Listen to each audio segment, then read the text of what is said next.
Alright guys, welcome back to your boy Motivating Dan, and today we're going to be talking about the Scepter of Domination, or the SOD as we call it. It's a long-range, 3-stage, charged arcane attack with secondary charm ability. You have to deal 15,000 damage with the primary. Level upgrades is to increase the primary charge speed. Unique upgrades is to increase secondary charm duration or increase fully charged primary explosion radius. Okay, I go for the increased secondary charm duration, and when we look at the game files, you'll see why the second unique upgrade really doesn't matter at all.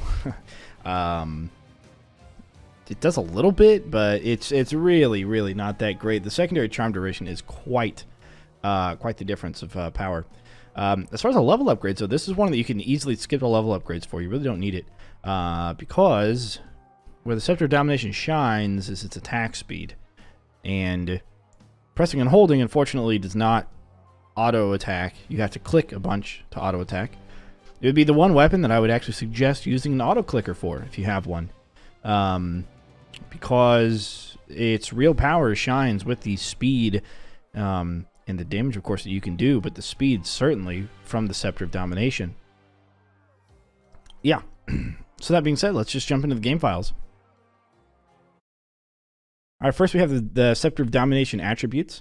We have a primary explosion radius of 280, which is about 1.8 grid squares. A grid square is the size of a footprint of an archer, so 1.8 archers stacked next to each other, I guess, is what you could think of it. That's how big the explosion radius is. Pretty small, actually. The primary charge delay is 1 second by base, so 1 second to your second level charge, and another second to your next level charge. You have some flinch, and then you have secondary mana cost of 45. Now the damage, I don't remember where the damage is exactly in this, but it's very easy to test. Place something on endless, shoot it once, there's your primary damage.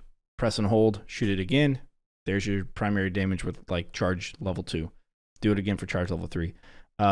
Secret Fortress is a really good one to do it on because it has an armored ogre straight out the bat. There's no other enemies right next to him in the very beginning, and he doesn't take any bonus damage from arcane, so you can easily get a good idea of how much damage it does. That being said, it does 80 damage or 8 damage with the auto attack as is. 60 if you charge it to tier 1, which is actually quite a bit. You might be able to get more damage out of it than just spam clicking, but it is a little bit more micro intensive to do that. To just knock it into tier 1 and attack, and tier 1 attack, tier 1 attack. By tier 1, I just mean like one level of charge. And then the last level of charge, or third level of charge, I should say, is 60 damage plus a 20 damage to the area of effect, and that is within for 1.8 grid squares. So that's the damage done. All right, let's go to the weapon protos. Here we have the primary ability cooldown is 0.125 seconds, which is extremely low. Like I said, you can do it with an auto clicker. Like, that's what I would recommend. Headshot multiplier is 1, meaning basic headshots. Headshot rules applies. There's no reduction to that. And you acquire it whenever you beat the last level of the campaign, of the main campaign, the 18th level. And that's when you unlock Gabriella. This is Gabriella's quote-unquote weapon, although you can play any weapon with her. Let's go to the upgrade protos. We have increased fully charged primary explosion rate. Oh, that's the unique. Hang on. All right, we have the Domination Scepter level 2.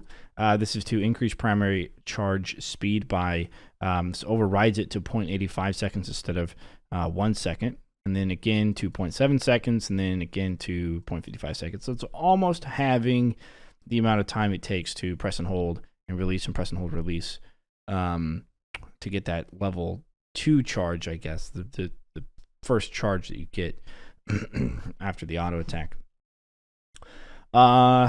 So yeah, is it worth it? I don't know. I don't really ever use the charge up for the primary, but maybe I should. It'll help my fingers not get cramped up from spam clicking the auto attack. I don't know. It just seems so effective and get a lot of headshots that way. It was like the Gatling gun before the Gatling gun became a thing, All right, so we have increased secondary charm duration, and this is changing it to magic staff secondary unique 1. So that is going to be over here. So this is the secondary, which is 6 seconds for the charm. And that is, you can see the AI behavior here.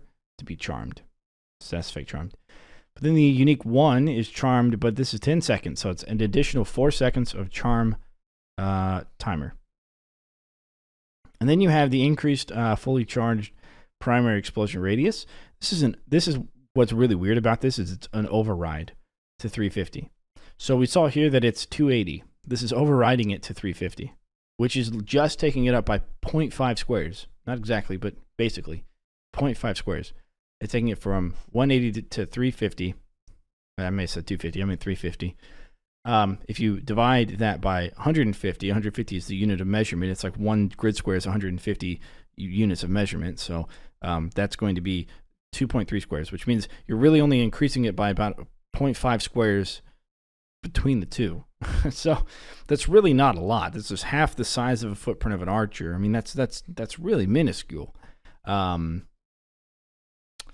It just, I don't know, man. I think that might have been a mistake. I think they might have been meaning instead of override, they might have meant to modify, and that would have increased it by, by quite a bit, because it's so small already to begin with, and that would have made it, like 4.3 grid squares, which would have been pretty cool. It wouldn't taken up a full, 3-lane hallway, but it would have taken a lot of it. And the fact that you have to focus on doing that within the kill box, I don't know. Maybe it was intentional, maybe it wasn't. I'm not sure, but it just doesn't seem like such a good upgrade. It's just not that good. And compared to an additional 4 seconds you get for charm, a very small increase like this just doesn't seem like it might be worth it. So, anyways, you let me know. You guys let me know. We won't jump into the game. Scepter Domination, definitely play around with it. Right mouse button is for the charm. I mean, enemies that are charmed will attack other enemies. To include, sappers will go and blow up on them. They'll attack enemies. Enemy ogres will charge other enemies that are charmed, and then if they're charmed, they will charge other enemies if they don't have anyone around them to attack. It's definitely good to cast on the big guys. A couple of the big guys. I will say that gnolls have a hard time being charmed. So when you charm a gnoll, oftentimes they'll just follow you around. They won't actually go out and attack anything, which is really dumb. I don't know. It's really annoying to deal with, I guess, when you're trying to send the gnolls out to their death by their enemies, by their allies, and they just follow you around. You charm them because they're charging at you, and you're just like, oh crap. Charm them, and then they just stand there. And they're also resistant to arcane damage, so attacking them with it just doesn't help at all either. So anyways, those are pretty annoying to deal with, but everything else pretty much is you can Scepter of Domination charm it, and it'll be pretty beneficial for you to help you out. So cool. All right, well, that's all we have for the Scepter of Domination, guys. As always, don't forget to leave a like, comment, subscribe. Also, let me know what you think about this weapon, and the upgrades as well. So let me know if you use it, if you don't use it, if you like it, if you don't like it, why not. You can feel free to follow on Twitch. We do stream Orcs Must Die 3 on Saturdays as of right now, and I think that's everything. So with that being said, I will catch you guys on the flip side. All right, deuces.